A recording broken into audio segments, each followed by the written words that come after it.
ಒಂದು ತಿಮೋತಿಗೆ ಬರೆದ ಪತ್ರಿಕೆ 1ನೇ ಅಧ್ಯಾಯ. ನಮ್ಮ ರಕ್ಷಕನಾದ ದೇವರ ನಮ್ಮ ನಿರೀಕ್ಷೆಗೆ ಆಧಾರನಾಗಿರುವ ಕ್ರಿಸ್ತ ಯೇಸುವಿನ ಆಜ್ಞೆಯ ಮೇರೆಗೆ ನೇಮಿಸಲ್ಪಟ್ಟ ಕ್ರಿಸ್ತ ಯೇಸುವಿನ ಅಪೊಸ್ತಲನಾದ ಪೌಲನು ನಂಬಿಕೆಯ ವಿಷಯದಲ್ಲಿ ನಿಜಕುಮಾರನಾಗಿರುವ ತಿಮೋತಿಗೆ ಬರೆಯುವುದೇನೆಂದರೆ, ತಂದೆಯಾದ ದೇವರಿಂದಲೂ ನಮ್ಮ ಕರ್ತನಾದ ಕ್ರಿಸ್ತ ಯೇಸುವಿನಿಂದಲೂ ನಿನಗೆ ಕೃಪೆಯೂ ಕರುಣೆಯೂ ಶಾಂತಿಯೂ ಉಂಟಾಗಲಿ. ಸುಳ್ಳು ಬೋಧನೆಯ ಬಗ್ಗೆ ಎಚ್ಚರಿಕೆ. ನಾನು ಮಕೆದೋನ್ಯಕ್ಕೆ ಹೋಗುತ್ತಿದ್ದಾಗ ನೀನು ಎಫೆಸದಲ್ಲೇ ಇದ್ದುಕೊಂಡು ಅಲ್ಲಿರುವ ಕೆಲವರಿಗೆ ನೀನು ಬೇರೆ ಉಪದೇಶವನ್ನು ಮಾಡಬಾರದೆಂತಲೂ ಕಲ್ಪಿತ ಕಥೆಗಳಿಗೂ ಕೊನೆ ಮೊದಲಿಲ್ಲದ ವಂಶಾವಳಿಗಳಿಗೂ ಲಕ್ಷ್ಯ ಕೊಡಬಾರದೆಂತಲೂ ಆಜ್ಞಾಪಿಸಬೇಕೆಂಬುದಾಗಿ ನಿನಗೆ ಖಂಡಿತವಾಗಿ ಹೇಳಿದ ಪ್ರಕಾರ ಈಗಲೂ ಹೇಳುತ್ತಿದ್ದೇನೆ. ಅಂತಹ ಕಥೆಗಳು ವಂಶಾವಳಿಗಳು ವಿವಾದಕ್ಕೆ ಎಡೆಮಾಡಿಕೊಡುತ್ತದೆಯೇ ಹೊರತು ದೇವರ ಯೋಜನೆಗಳಿಗೆ ಅನುಕೂಲವಾಗಿರುವುದಿಲ್ಲ. ನಂಬಿಕೆಯಿಂದ ಮಾತ್ರ ಅದು ಸಾಧ್ಯವಾಗುತ್ತದೆ. ಶುದ್ಧ ಹೃದಯ, ಒಳ್ಳೆಯ ಮನಸ್ಸಾಕ್ಷಿ, ಪ್ರಾಮಾಣಿಕವಾದ ನಂಬಿಕೆ ಎಂಬಿವುಗಳಿಂದ ಹುಟ್ಟಿದ ಪ್ರೀತಿಯೇ ದೇವಾಜ್ಞೆಯ ಗುರಿಯಾಗಿದೆ. ಕೆಲವರು ಈ ಗುರಿಯನ್ನು ಬಿಟ್ಟು ವ್ಯರ್ಥವಾದ ವಿಚಾರಗಳ ಕಡೆಗೆ ತಿರುಗಿಕೊಂಡಿದ್ದಾರೆ. ಅವರು ಧರ್ಮೋಪದೇಶಕರಾಗಬೇಕೆಂದು ಬಯಸುತ್ತಿದ್ದರೂ ತಾವು ಹೇಳುವುದಾಗಲಿ ತಾವು ದೃಢವಾಗಿ ಮಾತನಾಡುವ ವಿಷಯವಾಗಲಿ ಇಂಥದೆಂದು ತಿಳಿಯದವರಾಗಿದ್ದಾರೆ. ಧರ್ಮಶಾಸ್ತ್ರವು ಒಳ್ಳೆಯದೆಂದು ಬಲ್ಲೆವು, ಆದರೆ ಅದನ್ನು ಅದರ ಉದ್ದೇಶಕ್ಕೆ ತಕ್ಕ ಹಾಗೆ ಉಪಯೋಗಿಸಬೇಕು.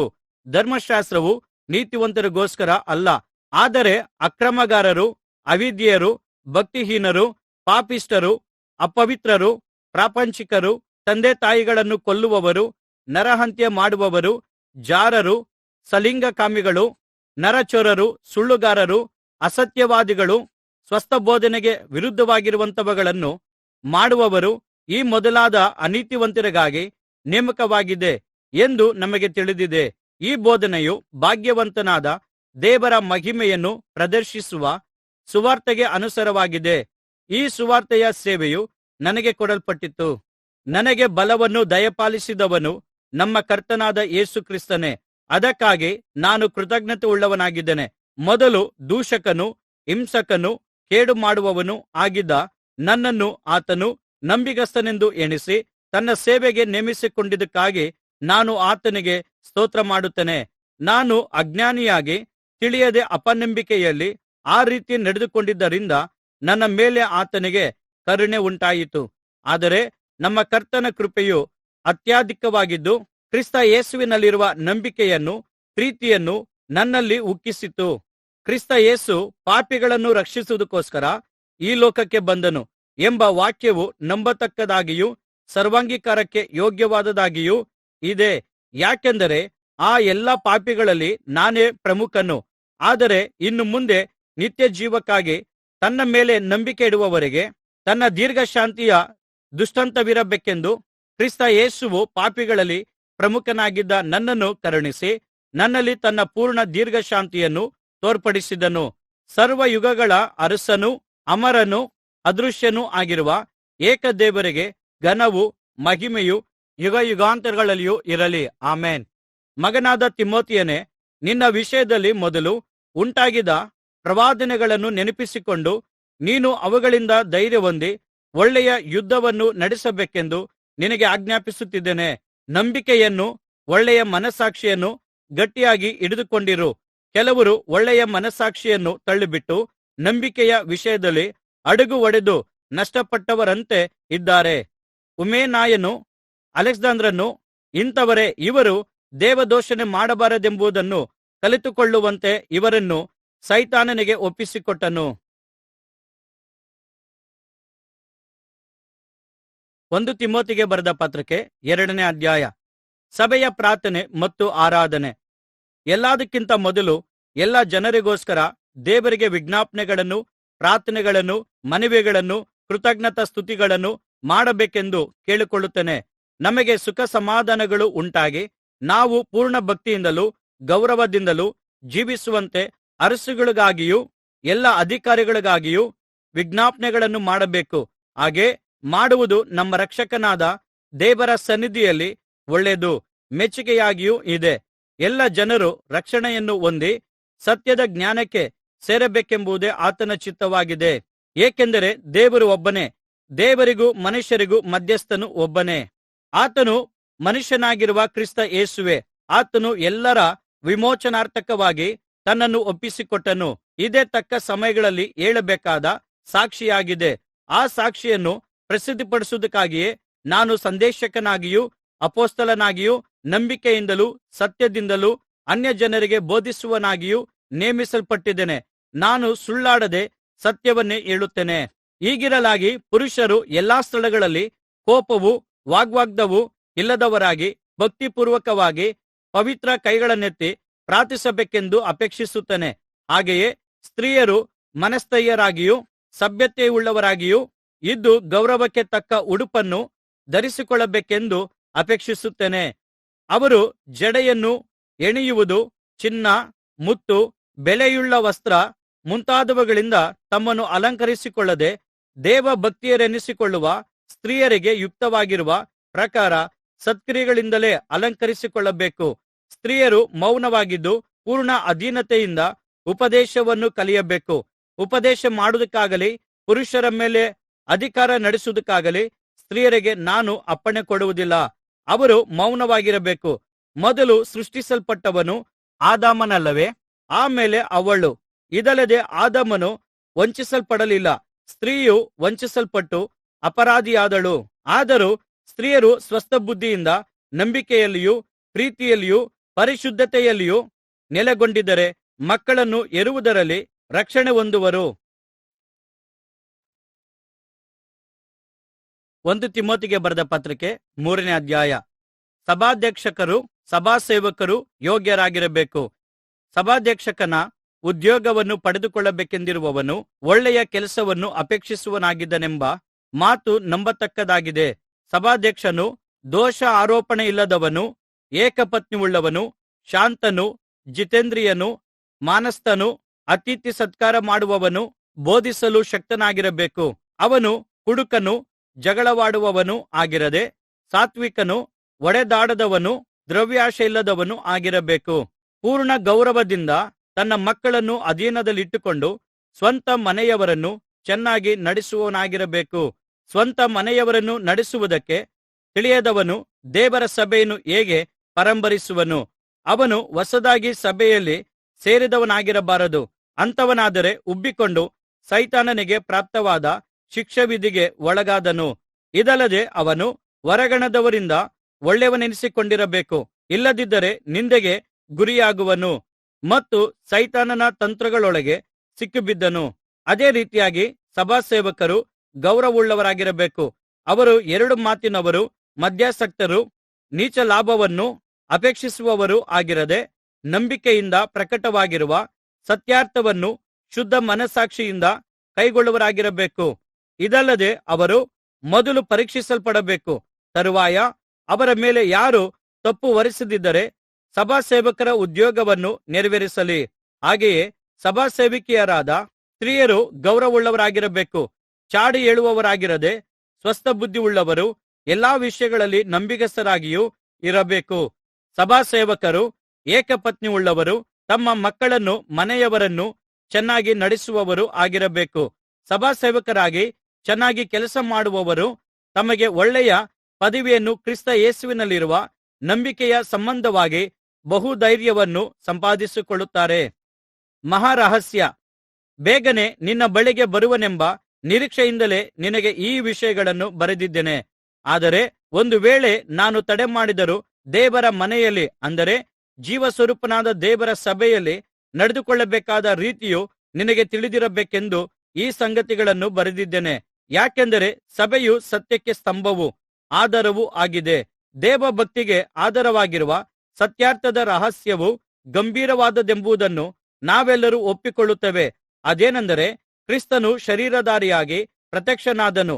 ಆತ್ಮ ಸಂಬಂಧವಾಗಿ ಕ್ರಿಸ್ತನೇ ನೀತಿವಂತನೆಂದು ಪರಿಗಣಿಸಲ್ಪಟ್ಟನು. ದೇವದೂತರಿಗೆ ಕಾಣಿಸಿಕೊಂಡನು. ಅನ್ಯ ಜನರ ಮಧ್ಯದಲ್ಲಿ ಸಾರಲ್ಪಟ್ಟನು. ಲೋಕದಲ್ಲಿ ನಂಬಲ್ಪಟ್ಟನು. ಮಹಿಮೆಯೊಂದಿಗೆ ಪರಲೋಕಕ್ಕೆ ಎತ್ತಲ್ಪಟ್ಟನು. 1 ತಿಮೋತಿಗೆ ಬರೆದ ಪತ್ರಿಕೆ 4ನೇ ಅಧ್ಯಾಯ.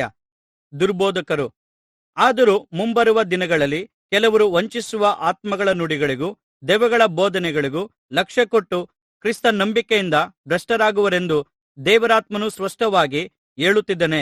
ಕಪಟದಿಂದ ಸುಳ್ಳಾಡುವವರು ಸ್ವಂತ ಮನಸ್ಸಾಕ್ಷಿಯ ಮೇಲೆ ಬರೆಹಾಕಲ್ಪಟ್ಟವರಾಗಿದ್ದು, ಅವರು ವಿಶ್ವಾಸಿಗಳಿಗೆ ಮದುವೆಯಾಗಬಾರದೆಂತಲೂ, ಯಾರು ನಂಬುವರಾಗಿದ್ದು ಸತ್ಯವನ್ನು ಗ್ರಹಿಸಿದರೋ ಅವರು ಕೃತಜ್ಞತಾ ಸ್ತುತಿ ಮಾಡಿ ತಿನ್ನುವುದಕ್ಕೋಸ್ಕರ ದೇವರು ಉಂಟುಮಾಡಿದ ಆಹಾರವನ್ನು ತಿನ್ನಬಾರದೆಂತಲೂ ಹೇಳುವರು.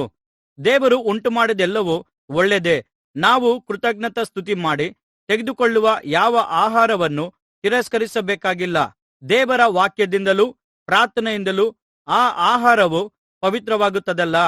ಈ ಸಂಗತಿಗಳನ್ನು ಸಹೋದರರಿಗೆ ತಿಳಿಸಿದರೆ, ನೀನು ಅನುಸರಿಸುತ್ತಿರುವ ಕ್ರಿಸ್ತ ನಂಬಿಕೆಯ ಮತ್ತು ಸುಬೋಧನೆಯ ವಾಕ್ಯಗಳಲ್ಲಿ ಅಭ್ಯಾಸ ಹೊಂದಿದವನಾಗಿ ಕ್ರಿಸ್ತ ಯೇಸುವಿನ ಒಳ್ಳೆಯ ಸೇವಕನಾಗಿರುವಿ. ಅಜ್ಜಿ ಕಥೆಗಳನ್ನು, ಪ್ರಾಪಂಚಿಕವಾದ ಆ ಕಥೆಗಳನ್ನು ತಳ್ಳಿಬಿಟ್ಟು ನೀನು ದೇವಭಕ್ತಿಯ ವಿಷಯದಲ್ಲಿ ಸಾಧನೆ ಮಾಡಿಕೋ. ದೇಹ ಸಾಧನೆಯು ಸ್ವಲ್ಪ ಮಟ್ಟಿಗೆ ಪ್ರಯೋಜನವಾಗಿದೆ, ಭಕ್ತಿಯಾದರೋ ಎಲ್ಲಾ ವಿಧದಲ್ಲಿ ಪ್ರಯೋಜನವಾದದ್ದು. ಅದಕ್ಕೆ ಇಹಪರಗಳಲ್ಲಿ ಜೀವನಕ್ಕೆ ವಾಗ್ದಾನ ಉಂಟು. ಈ ವಾಕ್ಯವು ನಂಬತಕ್ಕದಾಗಿಯೂ ಸರ್ವಾಂಗೀಕಾರಕ್ಕೆ ಯೋಗ್ಯವಾದದ್ದಾಗಿಯೂ ಇದೆ. ಇದಕ್ಕಾಗಿ ನಾವು ಕಷ್ಟಪಡುತ್ತಿದ್ದೇವೆ, ಪ್ರಯಾಸಪಡುತ್ತಿದ್ದೇವೆ. ಯಾಕೆಂದರೆ ಎಲ್ಲಾ ಮನುಷ್ಯರಿಗೂ ವಿಶೇಷವಾಗಿ ನಂಬುವವರಿಗೆ ರಕ್ಷಕನಾಗಿರುವ ಜೀವವುಳ್ಳ ದೇವರ ಮೇಲೆ ನಾವು ನಿರೀಕ್ಷೆನಿಟ್ಟುಕೊಂಡವರಾಗಿದ್ದೇವೆ. ಈ ಸಂಗತಿಗಳನ್ನು ನೀನು ಆಜ್ಞಾಪಿಸಬೇಕು ಮತ್ತು ಬೋಧಿಸಬೇಕು. ನಿನ್ನ ಯೌವನವನ್ನು ಅಸಡ್ಡೆ ಮಾಡುವುದಕ್ಕೆ ಯಾರಿಗೂ ಆಸ್ಪದ ಮಾಡಿಕೊಡದೆ ನಂಬುವವರಿಗೆ ನಡೆ, ನುಡಿ, ಪ್ರೀತಿ, ನಂಬಿಕೆ, ಶುದ್ಧತ್ವ ಇವುಗಳ ವಿಷಯದಲ್ಲಿ ನೀನೇ ಮಾದರಿಯಾಗಿರು. ನಾನು ಬರುವ ತನಕ ವೇದವಾಕ್ಯವನ್ನು ಓದಿ ಹೇಳುವುದರಲ್ಲಿ, ಪ್ರಬೋಧಿಸುವುದರಲ್ಲಿಯೂ ಉಪದೇಶಿಸುವುದರಲ್ಲಿಯೂ ಆಸಕ್ತನಾಗಿರು. ನಿನ್ನಲ್ಲಿರುವ ಕೃಪಾವರವನ್ನು ಅಲಕ್ಷ್ಯ ಮಾಡಬೇಡ. ಆ ವರವು ಸಭೆಯ ಹಿರಿಯರು ಪ್ರವಾದನೆಯ ಸಹಿತವಾಗಿ ನಿನ್ನ ಮೇಲೆ ಹಸ್ತಗಳನ್ನಿಟ್ಟಾಗ ಅದು ನಿನಗೆ ಕೊಡಲ್ಪಟ್ಟಿತಲ್ಲಾ. ಈ ಕಾರ್ಯಗಳನ್ನು ಸಾಧಿಸುತ್ತಾ ಅವುಗಳಲ್ಲಿ ಮಗ್ನನಾಗಿರು. ಇದರಿಂದ ನಿನ್ನ ಅಭಿವೃದ್ಧಿಯು ಎಲ್ಲರಿಗೂ ಪ್ರಸಿದ್ಧವಾಗುವುದು. ನಿನ್ನ ವಿಷಯದಲ್ಲಿಯೂ ನಿನ್ನ ಉಪದೇಶದ ವಿಷಯದಲ್ಲಿಯೂ ಎಚ್ಚರಿಕೆಯಾಗಿರು. ನೀನು ಈ ಕಾರ್ಯಗಳಲ್ಲಿ ನಿರತನಾಗಿರು. ಆಗ ನೀನು ನಿನ್ನನ್ನು ಮತ್ತು ನಿನ್ನ ಉಪದೇಶ ಕೇಳುವವರನ್ನು ರಕ್ಷಿಸುವಿ. 1 ತಿಮೋಥಿಗೆ ಬರೆದ ಪತ್ರಿಕೆ 5ನೇ ಅಧ್ಯಾಯ. ವಿಶ್ವಾಸಿಗಳೊಂದಿಗಿನ ಕರ್ತವ್ಯಗಳು. ವೃದ್ಧರನ್ನು ಗದರಿಸದೆ ತಂದೆಯೆಂದು ಭಾವಿಸಿ ಬುದ್ಧಿ ಹೇಳು.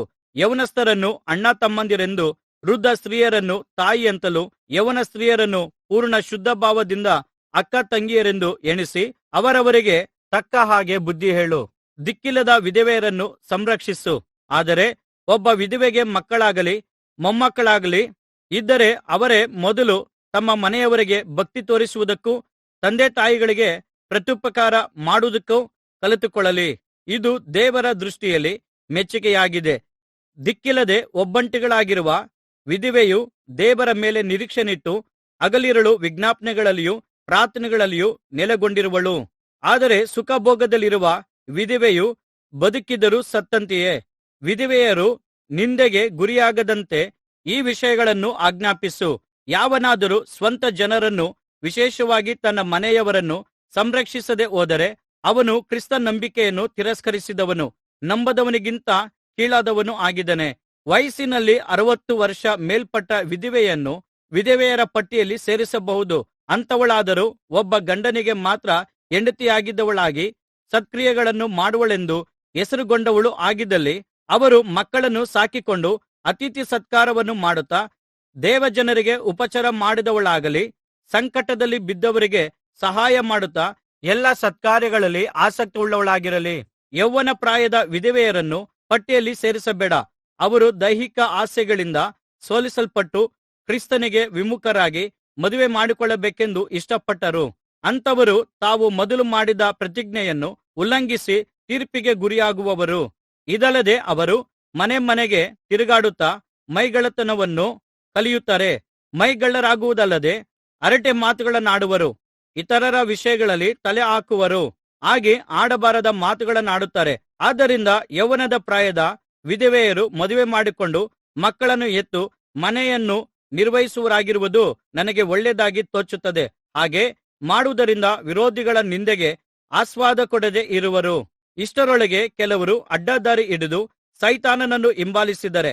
ನಂಬುವಳಾದ ಸ್ತ್ರೀಯ ಬಂಧು ಬಾಂಧವರಲ್ಲಿ ವಿಧವೆಯರಿದ್ದಾರೆ, ಆಕೆಯೇ ಅವರನ್ನು ಸಂರಕ್ಷಿಸಲಿ. ಸಭೆಯು ದಿಕ್ಕಿಲ್ಲದ ವಿಧವೆಯರಿಗೆ ಸಹಾಯ ಮಾಡಬೇಕಾಗಿರುವುದರಿಂದ ಆಕೆಯು ಆ ಭಾರವನ್ನು ಸಭೆಯ ಮೇಲೆ ಹಾಕಬಾರದು. ಹಿರಿಯರ ವಿಷಯದಲ್ಲಿ ನಡೆಯಬೇಕಾದ ರೀತಿ. ಚೆನ್ನಾಗಿ ಅಧಿಕಾರ ನಡೆಸುವ ಸಭೆಯ ಹಿರಿಯರನ್ನು, ಅವರೊಳಗೆ ವಿಶೇಷವಾಗಿ ದೇವರ ವಾಕ್ಯವನ್ನು ಸಾರುವುದರಲ್ಲಿಯೂ ಉಪದೇಶಿಸುವುದರಲ್ಲಿಯೂ ಕಷ್ಟಪಡುವವರನ್ನು 2 ಪಟ್ಟು ಗೌರವಕ್ಕೆ ಯೋಗ್ಯರೆಂದು ಎಣಿಸಬೇಕು.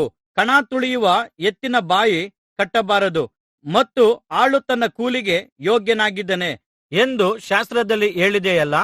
ಸಭೆಯ ಹಿರಿಯನ ಮೇಲೆ ಯಾರಾದರೂ ದೂರು ಹೇಳಿದರೆ 2-3 ಸಾಕ್ಷಿಗಳಿದ್ದ ಹೊರತಾಗಿ ಅದನ್ನು ಒಪ್ಪಿಕೊಳ್ಳಬೇಡ. ಪಾಪದಲ್ಲಿ ನಡೆಯುವವರನ್ನು ಎಲ್ಲರ ಮುಂದೆಯೇ ಗದರಿಸು, ಇದರಿಂದ ಉಳಿದವರಿಗೂ ಭಯ ಉಂಟಾಗುವುದು. ನೀನು ವಿಚಾರಿಸುವುದಕ್ಕೆ ಮೊದಲೇ ತಪ್ಪು ಹೊರಿಸದೆಯೂ ಪಕ್ಷಪಾತದಿಂದ ಏನು ಮಾಡದೆಯೂ ನಾನು ಹೇಳಿರುವ ಮಾತುಗಳ ಪ್ರಕಾರವೇ ನಡೆಯಬೇಕೆಂದು ದೇವರ ಮುಂದೆಯೂ ಕ್ರಿಸ್ತ ಯೇಸುವಿನ ಮುಂದೆಯೂ ಆರಿಸಲ್ಪಟ್ಟಿರುವ ದೇವದೂತರ ಮುಂದೆಯೂ ಖಂಡಿತವಾಗಿ ಹೇಳುತ್ತೇನೆ. ಅವಸರದಿಂದ ಯಾರ ತಲೆಯ ಮೇಲಾದರೂ ಹಸ್ತವನ್ನಿಟ್ಟು ಸಭೆಯ ನಾಯಕತ್ವಕ್ಕೆ ನೇಮಿಸಬೇಡ. ಮತ್ತೊಬ್ಬರು ಮಾಡಿದ ಪಾಪದಲ್ಲಿ ನೀನು ಪಾಲುಗಾರನಾಗದೆ ನೀನು ಶುದ್ಧನಾಗಿರುವ ಹಾಗೆ ನೋಡಿಕೋ. ಇನ್ನು ಮೇಲೆ ನೀರನ್ನು ಮಾತ್ರ ಕುಡಿಯುವವನಾಗಿರದೆ ನಿನ್ನ ಅಜೀರ್ಣದ ಮತ್ತು ನಿನಗೆ ಆಗಾಗ್ಗೆ ಉಂಟಾಗುವ ಅಸ್ವಸ್ಥತೆಯ ಪರಿಹಾರಕ್ಕಾಗಿ ದ್ರಾಕ್ಷಾರಸವನ್ನು ಸ್ವಲ್ಪವಾಗಿ ತೆಗೆದುಕೋ. ಕೆಲವರ ಪಾಪಕೃತ್ಯಗಳು ತೀರ್ಪಿಗೆ ಮುಂಚೆಯೇ ಬಯಲಾಗುತ್ತವೆ, ಬೇರೆ ಕೆಲವರ ಪಾಪಕೃತ್ಯಗಳು ಮರೆಯಾಗಿದ್ದು ತರುವಾಯ ತಿಳಿದುಬರುತ್ತವೆ. ಹಾಗೆಯೇ ಕೆಲವು ಸತ್ಕ್ರಿಯೆಗಳು ಪ್ರಸಿದ್ಧವಾಗಿವೆ, ಬೇರೆ ಕೆಲವು ಸತ್ಕ್ರಿಯೆಗಳು ಬೆಳಕಿಗೆ ಬಾರದಿದ್ದರೂ ಮರೆಯಾಗಿರಲಾರವು. 1 ತಿಮೋಥಿಗೆ ಬರೆದ ಪತ್ರಿಕೆ 6ನೇ ಅಧ್ಯಾಯ. ದಾಸತ್ವನೊಗದ ಅಧೀನದಲ್ಲಿರುವವರು ತಮ್ಮ ಯಜಮಾನರನ್ನು ಪೂರ್ಣ ಗೌರವಕ್ಕೂ ಯೋಗ್ಯರೆಂದೆಣಿಸಲಿ. ಇಲ್ಲದಿದ್ದರೆ ದೇವರ ನಾಮಕ್ಕೂ ನಾವು ಹೊಂದಿರುವ ಉಪದೇಶಕ್ಕೂ ನಿಂದನೆ ಉಂಟಾಗುತ್ತದೆ. ಯಾರಿಗಾದರೂ ಕ್ರಿಸ್ತನನ್ನು ನಂಬುವವರಾದ ಯಜಮಾನರಿದ್ದರೆ ಅವರು ಆ ಯಜಮಾನರನ್ನು ಸಹೋದರರೆಂದು ಉದಾಸೀನ ಮಾಡದೆ ತಮ್ಮ ಸೇವೆಯ ಫಲವನ್ನು ಹೊಂದುವವರು, ನಂಬಿಗಸ್ತರು, ಪ್ರಿಯರೂ ಆಗಿದ್ದರೆಂದು ತಿಳಿದು ಅವರಿಗೆ ಇನ್ನೂ ಹೆಚ್ಚಾದ ಸಂತೋಷದಿಂದಲೇ ಸೇವೆ ಮಾಡಬೇಕು. ಈ ಉಪದೇಶವನ್ನು ಮಾಡಿ ಅವರನ್ನು ಎಚ್ಚರಿಸು. ತಪ್ಪಾದ ಬೋಧನೆಯು ನಿಜವಾದ ಐಶ್ವರ್ಯವು. ಯಾವನಾದರೂ ಭಿನ್ನವಾದ ಉಪದೇಶವನ್ನು ಮಾಡಿ ನಮ್ಮ ಕರ್ತನಾದ ಯೇಸು ಕ್ರಿಸ್ತನ ಸ್ವಸ್ಥವಾದ ಮಾತುಗಳಿಗೂ ಭಕ್ತಾನುಸಾರವಾದ ಉಪದೇಶಗಳಿಗೂ ಸಮ್ಮತಿಸದೆ ಹೋದರೆ ಅವನು ಅಹಂಭಾವಿಯೂ ಅಜ್ಞಾನಿಯೂ ಆಗಿದ್ದು ನಿಂದನೆ ವಾಗ್ವಾದವುಂಟುಮಾಡುವ ಭ್ರಾಂತಿಯಲ್ಲಿದ್ದಾನೆ. ಇವುಗಳಿಂದ ಹೊಟ್ಟೆಕಿಚ್ಚು, ಜಗಳ, ದೂಷಣೆ, ದುಸ್ಸಂಶಯ ಮುಂತಾದವುಗಳು ಉಂಟಾಗುತ್ತವೆ.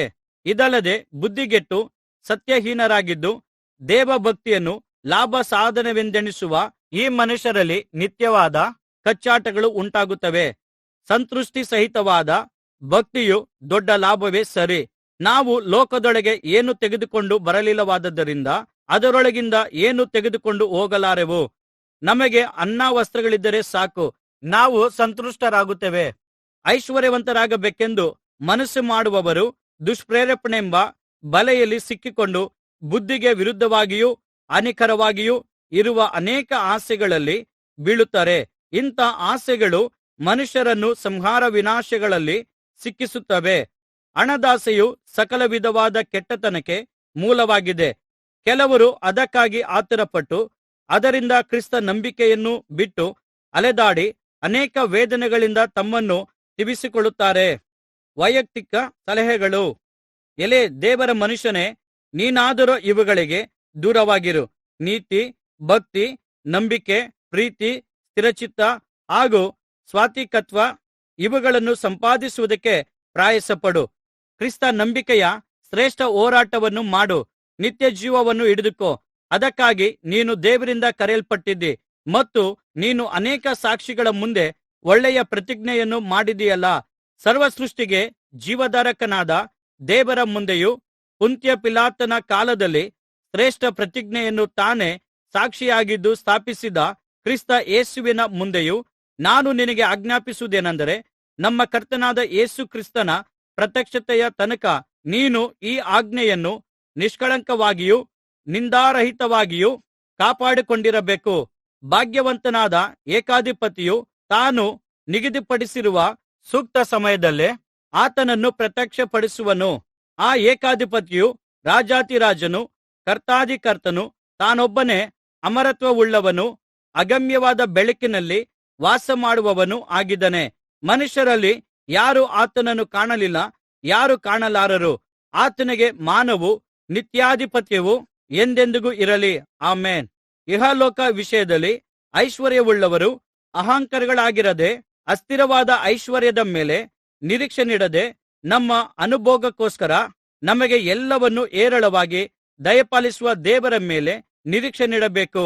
ವಾಸ್ತವವಾದ ಜೀವವನ್ನು ಹೊಂದುವುದಕ್ಕೋಸ್ಕರ ಅವರು ಒಳ್ಳೆಯದನ್ನು ಮಾಡುವವರು, ಸತ್ಕಾರ್ಯಗಳನ್ನು ಮಾಡುವುದರಲ್ಲಿ ಐಶ್ವರ್ಯವಂತರು, ಉದಾರಶೀಲರು, ಪರೋಪಕಾರ ಮಾಡುವವರಾಗಿದ್ದು, ಮುಂದಿನ ಕಾಲಕ್ಕೆ ಒಳ್ಳೆ ಅಸ್ತಿವಾರವಾಗುವಂಥವುಗಳನ್ನು ತಮಗೆ ಕೂಡಿಸಿಟ್ಟುಕೊಳ್ಳಬೇಕೆಂದು ಅವರಿಗೆ ಆಜ್ಞಾಪಿಸು.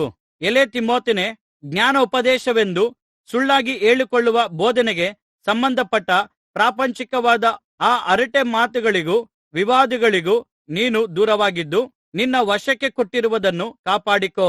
ಕೆಲವರು ಆ ಸುಳ್ಳಾದ ಜ್ಞಾನವನ್ನು ಒಪ್ಪಿಕೊಂಡು ಕ್ರಿಸ್ತ ನಂಬಿಕೆಯಿಂದ ಭ್ರಷ್ಟರಾಗಿ ಹೋದರು. ಕೃಪೆಯು ನಿಮ್ಮೊಂದಿಗಿರಲಿ.